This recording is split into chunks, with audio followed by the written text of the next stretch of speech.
I'll call this meeting of the Sacramento County Board of Supervisors back to order for Tuesday, February 23rd, 2016. I'll ask our county council to report out from closed session. Yes, the parties met in closed session, all parties present, and with the matter of one significant exposure to litigation, that item, due to the press of business and returning here at 2 o'clock, was continued till tomorrow at 1 p.m. So that closed session item will be continued till tomorrow. Okay, thank you. And I neglected to ask the clerk to call the roll. Good afternoon. Supervisors Kennedy? Here. Natoli? Here. Peters? Here. Cerna? Here. McGlashan? Here. And you have a quorum. Thank you. So we are back to item 12 from this morning. Item number 12 is the bid awards to Best Contracting Services and North Star Builders Group, job order contract numbers 125 and 126. Who's presenting this item? Janet is.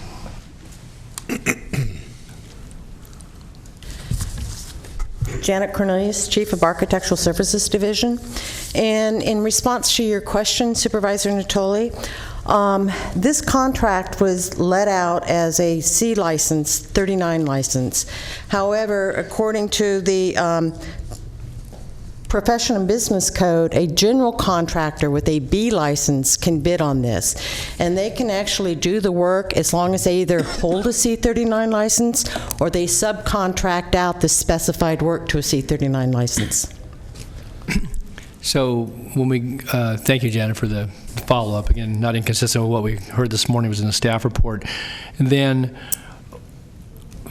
why isn't it we just don't ask for a general contractor with either the B or the C39 license? Well, the actual work to be performed under the contract requires a C39 license. So when we put out our notice to contractors, we put it out under a C39 license, indicating to the bidding community that that is the type of work that's going to be performed. Does that disadvantage the C39 contractor in the sense that a general contractor may have more wherewithal, or they work with a variety of subs, and so their ability to structure their bids for work and so forth is different? Again, that wouldn't be the intent, but I guess I'm just curious, Jen, your experience. Quite honestly, I think the C39 licensed contractor would have the advantage in a bidding situation because they don't have the additional markup that the general contractor would have. Okay. My personal professional opinion. No, that's fine. I appreciate that. Again, and I value that. So with regards to item 12, then, and again, I trust you reviewed the tape and you heard the protest. Obviously, that had been submitted in advance of this coming to us. So on the scoring for the basis of the award, what were all the things that were taken into account then? Because obviously, King's protested this, but there were two that are being recommended out of the four that submitted. And how do we choose that? 2 versus 3 versus 4 versus 1? On a job order contract bid, what we identify as a low bid is the markup factor.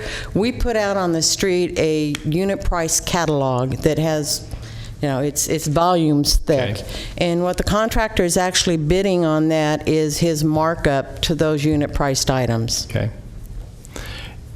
So how is it then that we recommend 2 versus the 1? Is it because they came in with the factor, because we have you're recommending both Best Contracting Service and North Star Builders Group, Kings, who registered protest this morning, on their composite adjustment figure was, I guess, within the hundredths on the factor was, 240, I don't know if the basis points or whatever those, however you calculate that, higher.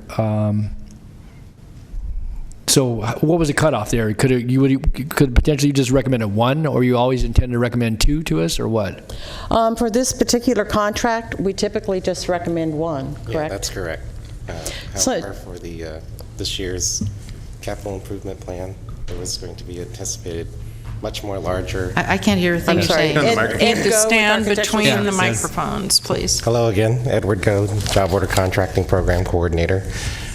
Typically, the contract is awarded to a single roofing contractor, as it was last year. However, this year, according to our capital improvement plan, we're anticipating additional work where we felt like 2 contracts were merited in order to do the work. Okay, and was that known at the time you let the bids? You said you would in all likelihood be recommending 2? Is that? That's correct. Okay, and just one other question then. So with these composite adjustment factors, are those based upon pricing, or what other things are they ranked on?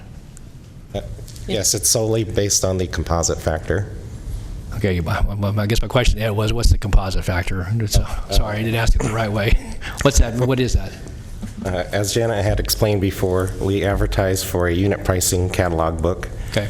So, for example, when a contractor were to bid upon it, he would need to include his overhead, profit, any other types. That's of the fees. composite factor that they submit for the work. All those things built into it. And that's Yes. okay. Thank you. That answers my question.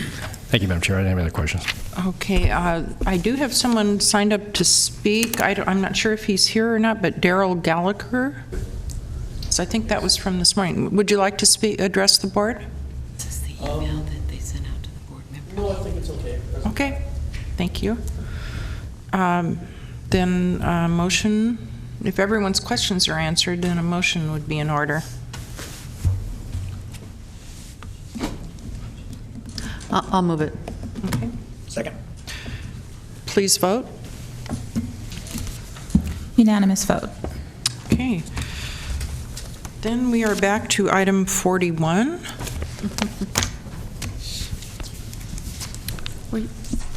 Were we going to do item 41 before 40? Yes, we don't know if we're doing item 40 or not, so. Okay.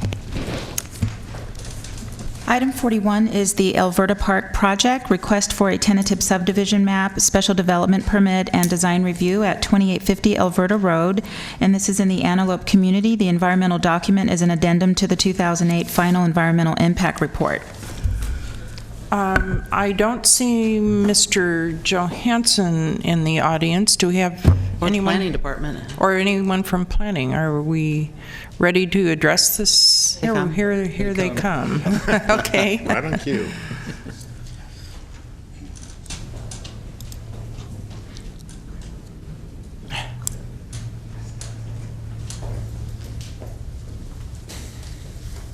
So sorry for the delay. Leanne Moffett, back on the Alberta Park project. We do have a signed letter from the developers indicating their concurrence, and we were off making copies of it so we could distribute. And so I don't have the copies quite back for the board members, but we have seen the signed letter. And so if you'd like to wait for the copies, they should be here momentarily, or if you're comfortable with that, you could probably move forward with the project. Mr. Johansson, do you wish to address the board at this time? Briefly, if I may? Pardon me? Briefly, if I may? Yes. Good afternoon, Madam Chair, Board. I, again, would just like to tell you how much I appreciate all the support that we've received from staff through this period with both Leanne, Cindy, and especially to yourselves as the board. Thank you so much for believing in us and believing in the project, and especially really appreciate having heard our concern about the time period and allowing us to come back and doing that. That's very much appreciated. I would also, if I may, we so much support the police. We understand the need for the CFD. We also understand it's, we try to make all the nickels and dimes come together to make the project pencil. And along those lines, we had spoken once before about the SKIP program, which was the state community infrastructure plan. And to whatever extent this board can see its way to becoming one of the many that are in the region that support the SKIP program would be enormously beneficial. I wouldn't be here asking that. We wouldn't have the BIA asking you for that without it being an important item. It does definitely, by having a more affordable tax program, it brings our costs down and makes projects like this, especially infill projects, that much more viable. So to the extent you can join the other jurisdictions in supporting that and bringing that forward would be just very, very helpful, and we'd appreciate it greatly. So with that, again, thank you so much for your consideration and your support. We hope the letter, we try to make it very direct and very certain. We will not be moving forward with a single pay on the program. We will be doing it in the alternative version, but wanted to make sure that we made that clear. Thank you. And I thank Supervisor Peters for coming up with the idea. If there are no, I have no one else signed up to speak. If there are no other questions or concerns, then I will move the item. Second. Madam Chair, I just wanted, did council review this? So you've looked at this, this meets the intent? Yes. Okay, thanks.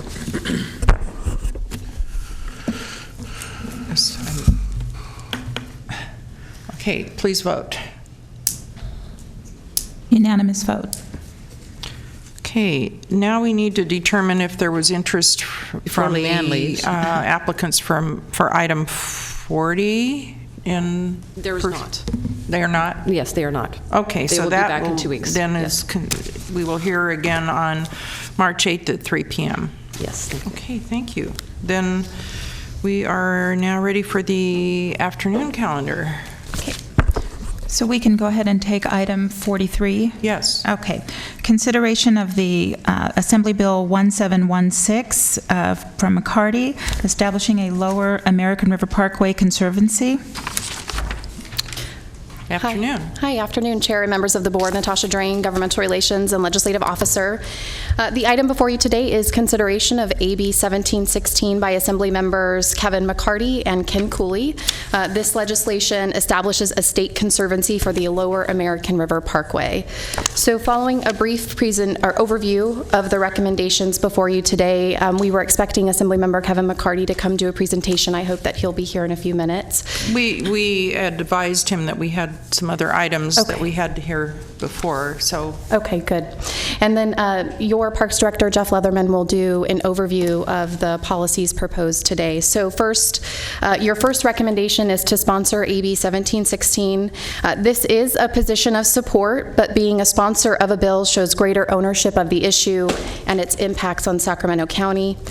This position means that staff and lobbyists will devote considerable time to the issue, helping to ensure its success in the legislative process. The second recommendation is to adopt the priorities found in Attachment 3, and again, Jeff will go over those with you shortly. And then finally, your third recommendation is to direct staff to work with Parkway stakeholders. So I also want to address one question I received in the staff report on page 3.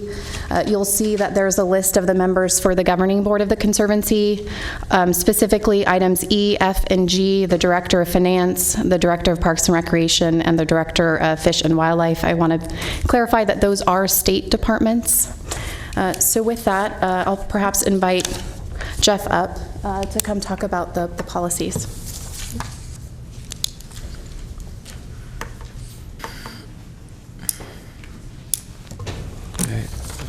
And if I could have the overhead as well.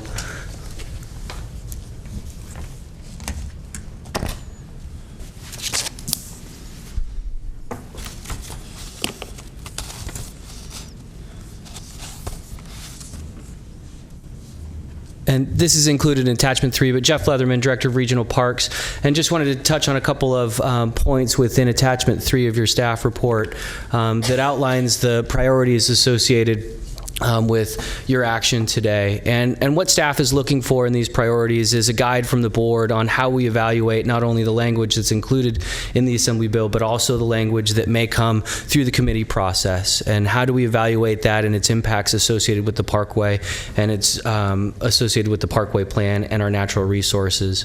And the three priorities that we've outlined for our review and our sponsorship of this bill are that the proposed language should support the American River Parkway Plan, assuring that the proposed legislation serves the goals of the Parkway Plan. And then highlight the Conservancy's role in the capital improvement and funding of projects, but not in the operation of the Parkway. And then continuing to manage local control, and there's a couple of bullet points associated with those priorities as well. And really the intent with the board adopting these priorities is so that as staff not only review the language with stakeholders, but also, as I said, future potential amendments, that we can evaluate and recommend changes as we move forward in the legislative process. I can answer any questions specifically about the priorities as well.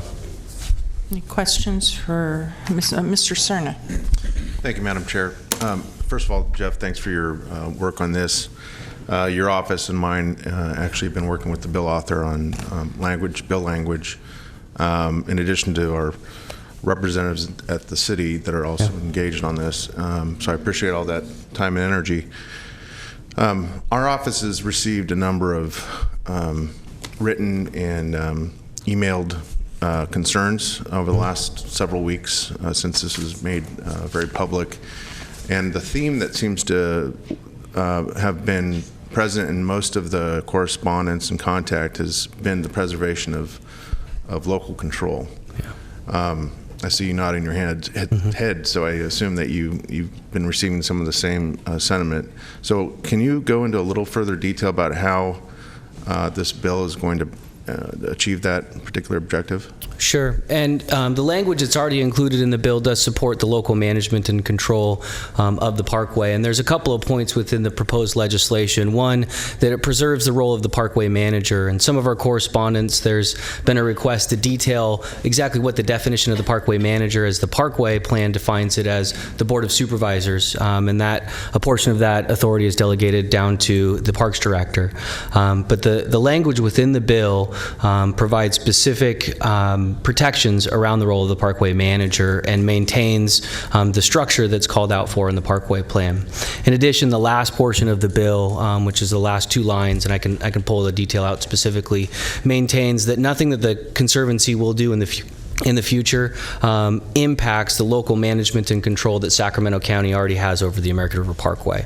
So there's two elements within the bill specifically that protects not only the local control, but also goes further to define what the parkway manager is and what the parkway manager does.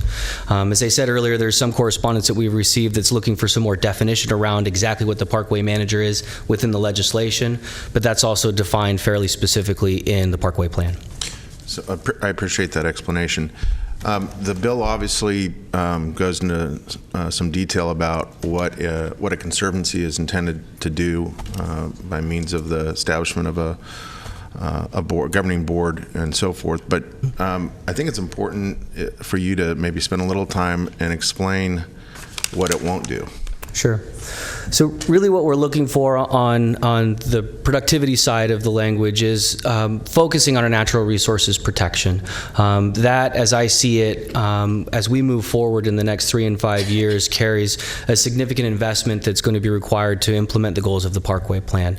And that's likely going to be several millions of dollars, not only in planning, but also in projects. And the Conservancy is focused on that element of the operation and improvement of the Parkway. What the Conservancy won't do is get involved in the day-to-day operations and management of the Parkway as we know it now. The county continues to maintain that role.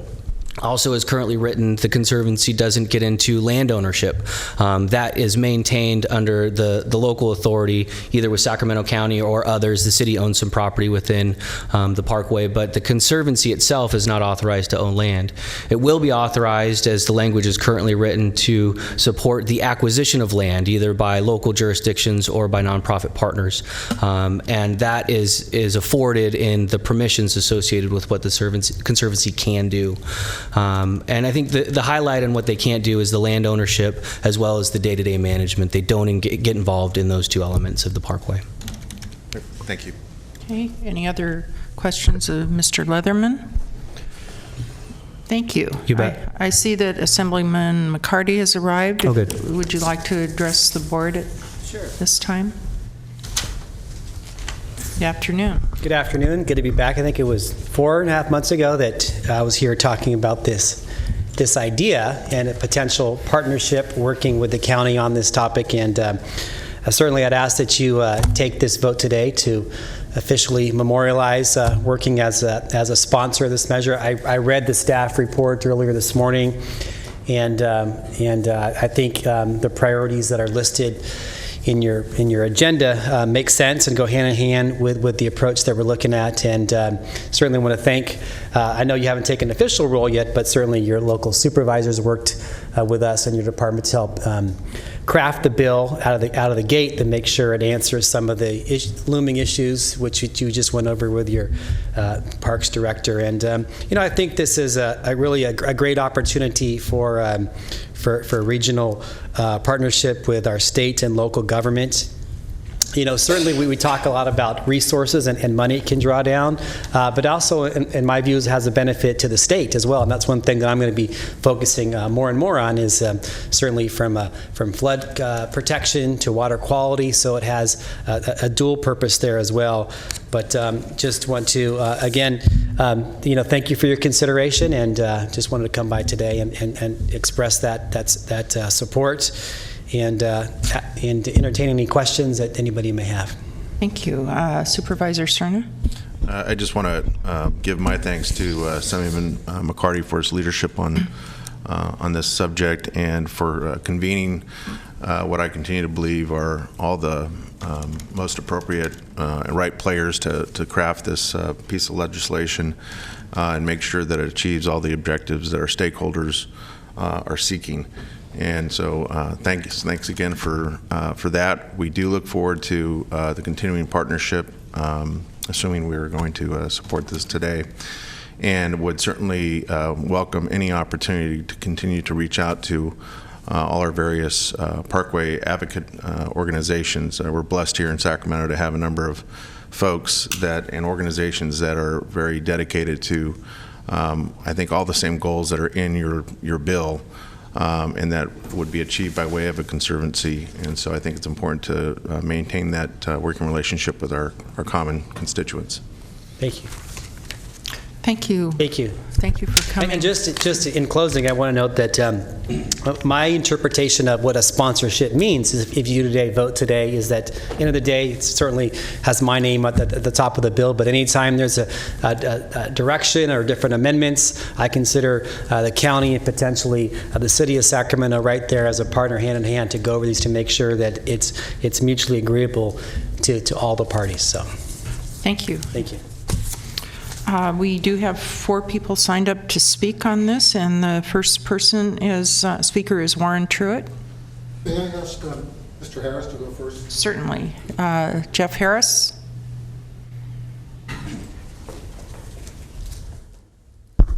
Good afternoon. I had a frog for lunch. I actually have laryngitis, so I'll see if I can croak my way through this. First, I want to thank you for entertaining the possibility of a conservancy for the Parkway. As you know, I live adjacent to the Parkway, and it is a very important amenity to everybody who lives in our 5-county region. So this is an exceptional opportunity to gather funds to improve the quality of the Parkway, to do restorations. And I know from the first moment when we pitched the idea, and Corey Brown and I came to Phil's office and tossed out the idea, the concern was local control. And I believe, looking at attachment 3, that you've overcome that hurdle. There's no question here that the county would retain control of the operations of the Parkway. So that's not really in question. There's really no downside that I can see to this conservancy other than that we have an entity in place to be the recipient of a substantial amount of park bond money, perhaps water bond money. And with those funds, we can finally have resources to really fully take care of the ecology of the Parkway, which is a benefit to all of our citizens. And with that, I'll just say, you guys sure have really pleasant meetings. They're really placid. You can come Where are and the visit more often. protesters? Anyway, thank They'll you. be at City Hall tonight, won't they? I expect. Yes. Thank you for your time. Thank you, Thanks, Jeff. Now, Warren Truitt?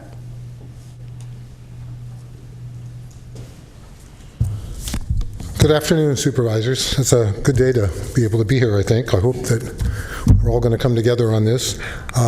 Sarah has been meeting with the various stakeholders involved in this particular legislation, and we've met with Mr. McCarty, and we've also met and are about to meet again with Mr. Harris. So we've been trying to do our homework, and I think at this point in time that we can say that we are supportive of this bill and the benefits it would provide to the Parkway.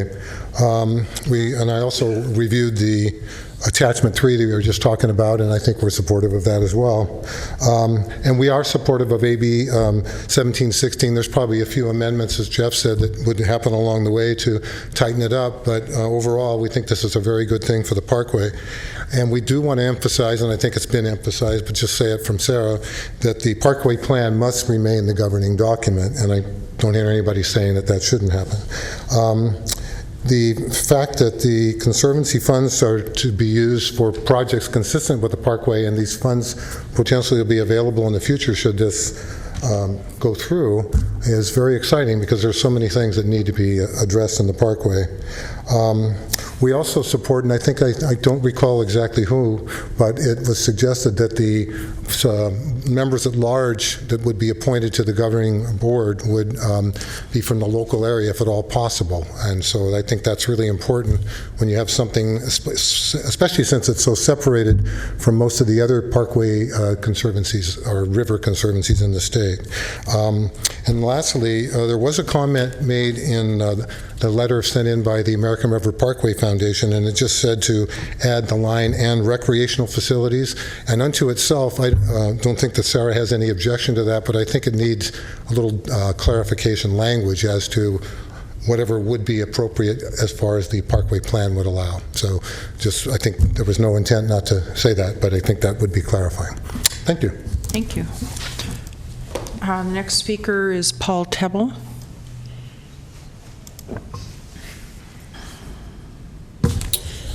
Good afternoon, Madam Chair, rest of the supervisors. Thank you very much for hearing us talk about this project. First, I wanted to also thank Assemblymember McCarty and Cooley for sponsoring this bill, putting it forward. It's very exciting. I represent the American River Natural History Association, which we work very closely with the county to run FEA Nature Center, which I'm the manager of. And we, as well as you, know how difficult it has been in the last decade to deal with low budgets and difficult funding situations. And I really believe, and we really believe, that this is going to go a long ways towards helping us through this situation. I'd also like to say thank you very much for the item number 22 that you passed earlier today that helps push a little money towards our deferred maintenance. We have some air conditioning units that are almost as old as I am, and perhaps this might be the right time to improve their efficiency, but I'll work that out with Mr. Leatherman. Our business is education, nature education, and ARNA feels very strongly that this conservancy will be a very positive move for the Parkway, and we also support the, what do you call it, number 3, the attachment number 3, and all your priorities, especially when it comes to local control, certainly a priority for us. And the idea that, and we supported the idea that the Conservancy should not own land. We'd like to see the land ownership and management stay with the county as appropriate. And with that, I'd just like to thank you for considering sponsoring this. I think it would be a very good move for the county, and we would certainly be supportive of that. Thank you. Thank you. And the final person signed up to speak is Stephen Green. Good afternoon. I'm Stephen Green, President of Save the American River Association. I won't repeat much of what's said before, other than to say that we are very much in support of this legislation. And I would like to thank Assemblymember McCarty, Supervisor Cerna, and Councilman Hanson and their staffs for all the hard work they've done on this. Harris. Thank you. Thank you. No one else signed up to speak. If anyone else wishes to speak, this is the time. Seeing no one, unless there are more questions, motion. If there are no further questions, Madam Chair, I'd like to move the item. Second. Please vote. Unanimous vote.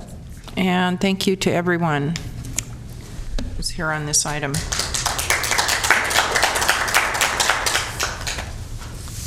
Okay. See there, Jeff, we got rowdy. We had applause. Yeah.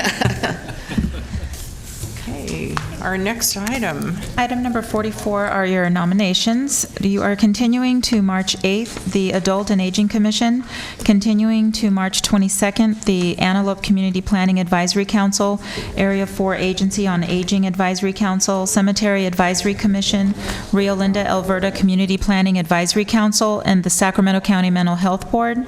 Continuing to April 5th is the Assessment Appeals Board, Cordova Community Planning Advisory Council, Consumnes Area Community Planning Advisory Council, Delta Citizens Municipal Advisory Council, Disability Advisory Commission, Local Child Care Planning and Development Council, Sacramento County Redevelopment Successor Agency Oversight Board, Sacramento County Treasury Oversight Committee, and South Sacramento Area Community Planning Advisory Council, as well as the Sylvan Cemetery District. And for your items today, your first item is Natomas Community Planning Advisory Council. Mr. Cerna.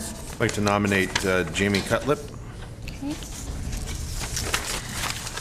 And then your next item is the paratransit. Ms. McGlashan. The Chiefs recommend Shahid Rahimtullah. Okay.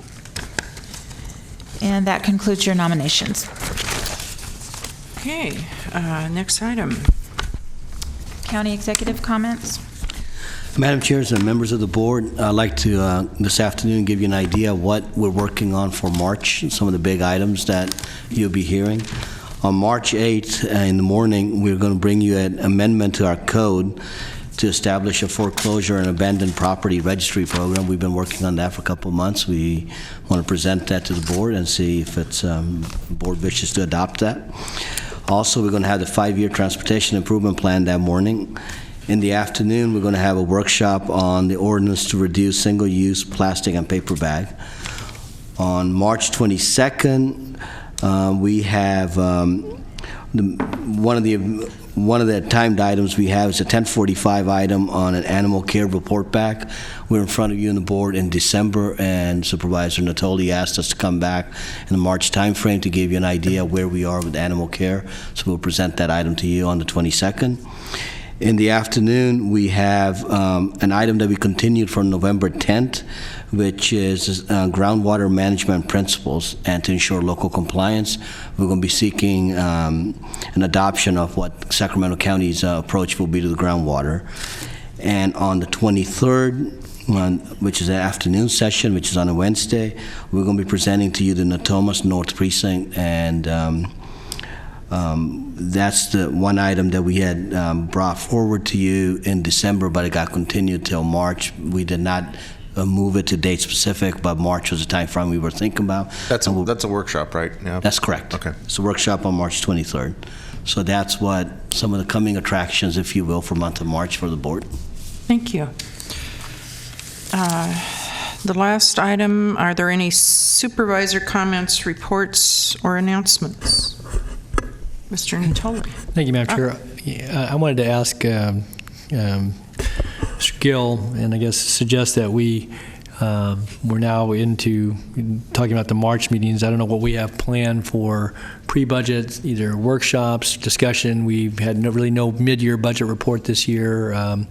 And I think it's important as you give out information. I know we briefed yesterday a bit about this, as the information goes out to departments for their budget preparations as to what's being contemplated, where we are mid-year relative to revenues, expenditures, any adjustments. I assume you would have brought those forward if you saw them as being necessary. So I just think it's, again, we're only 3 months off from hearings on those matters, and or just a little bit longer than that.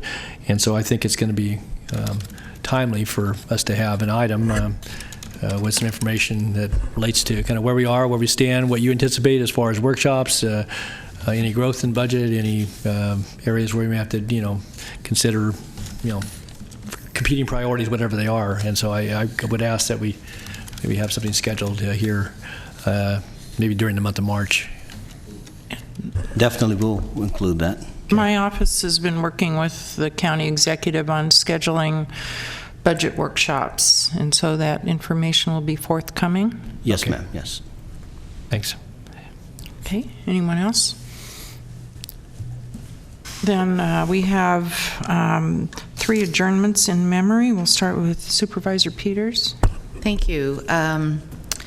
First, I would like to adjourn in memory of Ed Astone. With his passing this month, Sacramento area lost a true pioneer who kept the spirit of early California and gold rush alive by preserving Old Sacramento.